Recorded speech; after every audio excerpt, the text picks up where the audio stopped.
Hello, gorgeous human being. Welcome to this next episode of the FilterIess Human Experience. My name is Celine Rose, and I'm your host. What is so funny to me, something that is so funny to me, is that I had actually recorded already like about 5-7 minutes of another podcast episode. And as I was talking, I just got this feeling that this is not what I want to talk about. This is not truly, fully what I want to bring to the world today. Or ever, maybe. And having, and this is for you, having the strength and the courage to actually just delete something that did not feel true, that does not feel true to you, and go in a different direction, go in your own direction, that is fucking powerful. You have to do you. You have to trust that intuition, because your intuition is your guide through this life. Your intuition knows what you need. Whether you know it or not, whether you want to believe it or not, your intuition is the thing to follow to get what you want through the path of what you need. Because I thought when I first started to work with my intuition and getting to know my intuition that it would only lead me to good places. It would only lead me to the things that I wanted. Because I follow my intuition, so of course it will lead me to the things that I wanted, right? Of course it would get me the things that I wanted if I listened. But no. It gives you the things that you need so you can become a match to the things that you want. It does not magically right away give you the things that you want. You have to go through the things that you need to get the things that you want first. To get the things that you want. So do you really, truly dare to listen to that intuition? Do you dare to unleash the beast inside of you that you are holding capture? Do you dare to be truly, fully you? No matter where you are.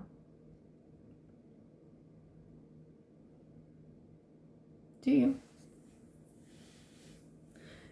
During Easter here, I had an experience where I felt like Pandora's box opened up inside of me.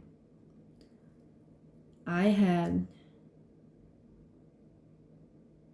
so many things that all of a sudden came rushing to the surface. Things that I thought I was long gone with. Ugh, sorry about that. It happens sometimes when I channel or move energy, then I start to yawn.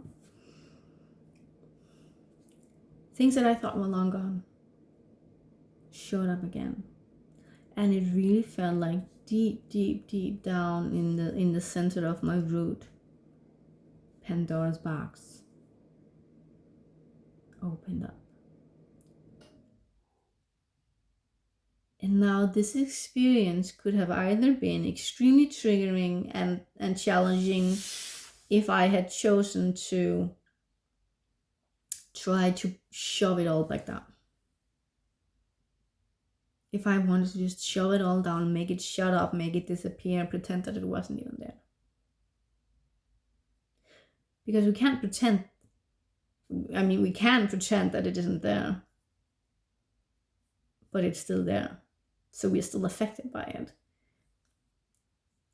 We are still living by it. Just because we're pretending it's not there doesn't mean that it isn't there. Like if I had some person here next to me and I was just pretending they weren't there, they're still standing right there, whether I'm acknowledging their existence and their presence or not. So ignoring something has never been the answer. I didn't hear out outside the real world nor inside you. So what did happen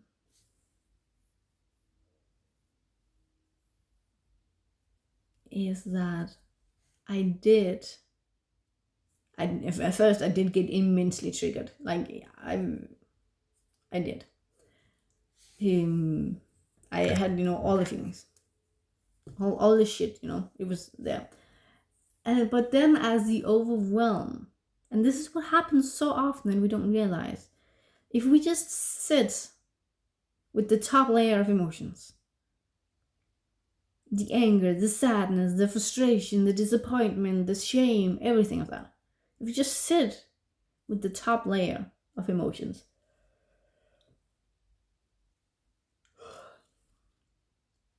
then we move further down. We take a couple of steps down the ladder and we come deeper and deeper into ourselves, deeper and deeper into our bodies, and into where we need to be, into the place that needs attention, into the place that wants to talk to us. That's where we end up. So after just sitting, and it sounds so easy, you're just sitting and feeling, and it really is that easy. If you allow it to be that easy. If you allow it to be that easy, it can be that easy. But if you're constantly creating stories about what you're feeling and why you're feeling this and why this is happening and why not it is happening and what the lessons are and what not, all of these things, it's going to take a long while to move through it, because you're actually not moving through it. You're thinking your way through it. You're rationalizing through it. You're not feeling through it. That's the difference. We got to feel it. Whoa, this is a wide one. Hui. No wonder I felt like talking about this. It's really like moving some stuff, and this is a good one. This is a really good one. And when you are then moving through it, and what happened for me was, as I said, that Pandora's box, it's deep, deep, deep inside my root. Sorry. And the only reason I'm able to localize it, where it is originating from in my body, is because I was able to listen and willing to listen to that top layer of emotions. I allowed every single chaotic thing to exist, every chaotic feeling, everything of it.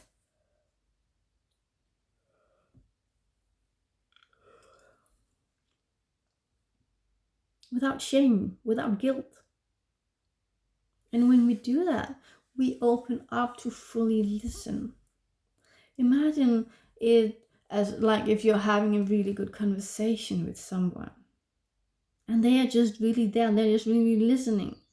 And as they are listening, you want to open yourself more because you feel heard. You feel this is a safe space, and you feel you can trust this other person to be there for you.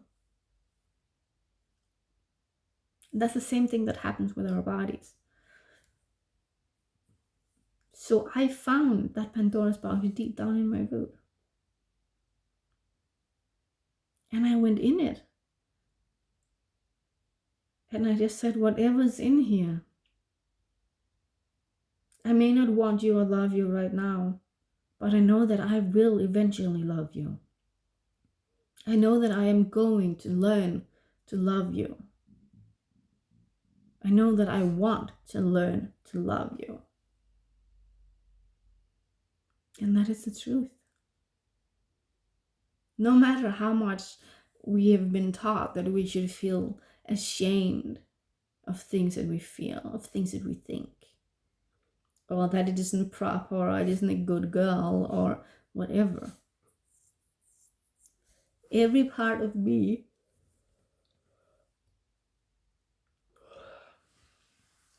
deserves to feel loved. The part that hates other people deserves to feel loved. The part that dislikes social gatherings so much that just wanna put stuff down your throat and vomit deserve to feel loved. The part of me that shames myself so much for the judgmental thoughts that sometimes appear. So much that the judgmental thoughts actually isn't even there, deserves to be loved. My anger, your anger, deserves to be loved. Your sadness deserves to be loved.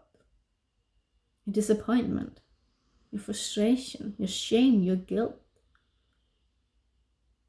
There is not one part of me that you could bring to me that does not deserve to feel loved.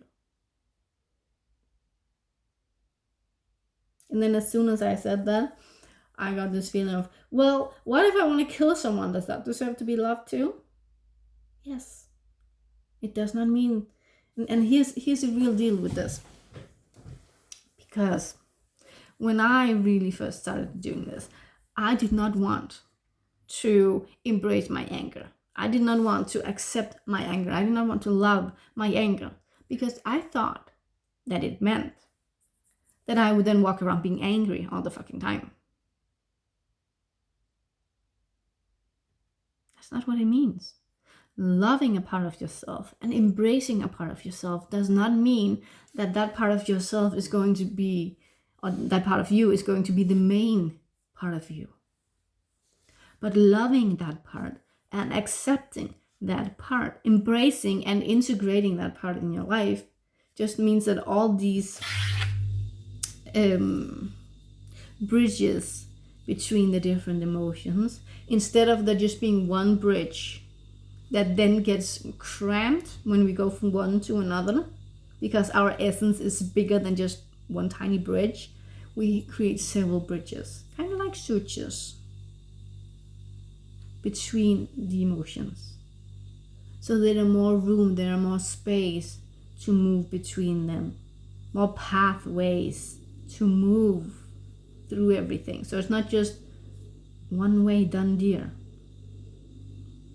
There are more pathways, so there are more possibilities. We are able to create from a place of wholeness and unity. And what that means is that when we integrate the emotion and love the emotion, the part of you that feels this anger, you get access to the positive things behind this emotion. And when this really landed for me, I was like, but what the fuck is positive about being angry? You hurt people when you're angry. You smash things when you're angry. You're uncontrollable when you're angry. Nothing good comes from being angry. Those are my stories. That is what I believed. That was what I believed about anger and what that meant for people and for me. Because that's what I was taught through what I saw in the world when I was a kid. That's what I was taught.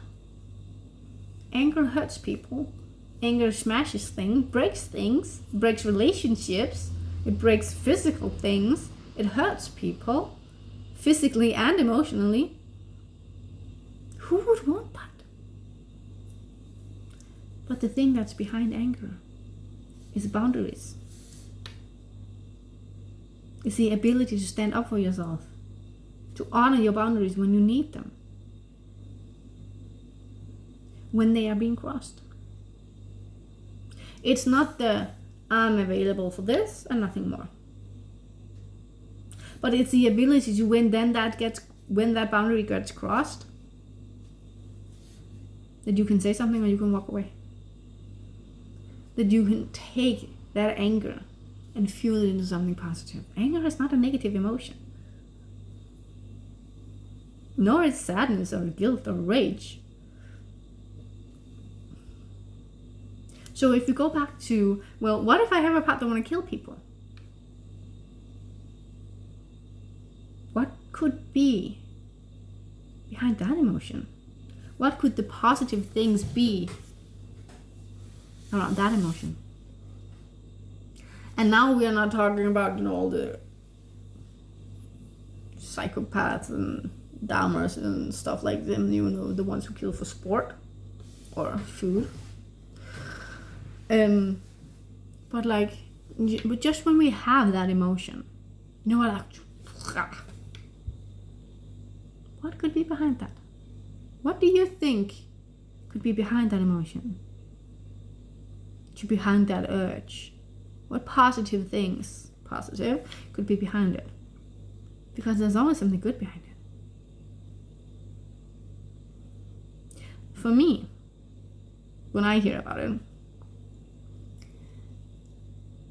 it really feels like that is the ability to stop overgiving. To know your own limitations. To know when enough is enough. And be able to act on that. Because if you drain yourself to the point where you can't anymore, the easy solution, I don't want it. I want to kill you. Easy solution, right? If we get pushed far enough, we can have that feeling. Maybe we want to get someone away. Because we give so much that there's just not enough space. Of course, there are other things intertwined as well, but this is just the one thing. And I have absolutely no idea why this is the thing that's coming through, but we're just running with it, okay? Behind shame, that's actually love and acceptance. Because the things that you shame yourself for are the things that you do not accept. So accepting to feel shame means that you're accepting yourself. The one that was probably, to this day, the most difficult for me to accept was whiny. My whiny part. I don't want to be whiny. Why the fuck would I choose to love being whiny, to love this emotion of being whining, to love the need to be whiny? Why would I want to accept that? I don't want to be whiny. No fuck. But do you know what's behind being whiny? The ability to receive support.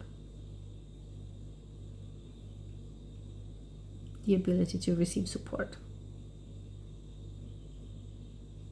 Because if you don't want to admit that something is too much for you, that you need help, that is overwhelming, whine,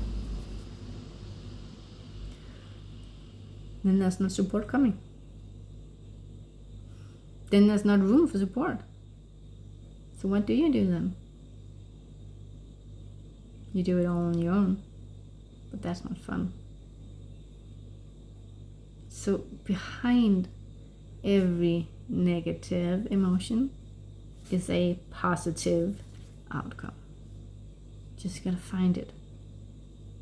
But most importantly, we just gotta embrace that negative part of us. And I keep doing the quotation signs between positive and negative because that is really just a human label that we have put on, just as well as we have put on the human label that this food is okay to eat when it's breakfast and that food is okay to eat when it's dinner time, and we can't mix the two. It's just labels that don't mean anything other than the meaning that you choose that it means. I don't care what we eat when, honestly. It's just a label. As long as we get the food that we need, the nutrition that we need, I'm fine. Little food for thought here at the end. So thank you so much for watching. I will see you in the next episode. Bye.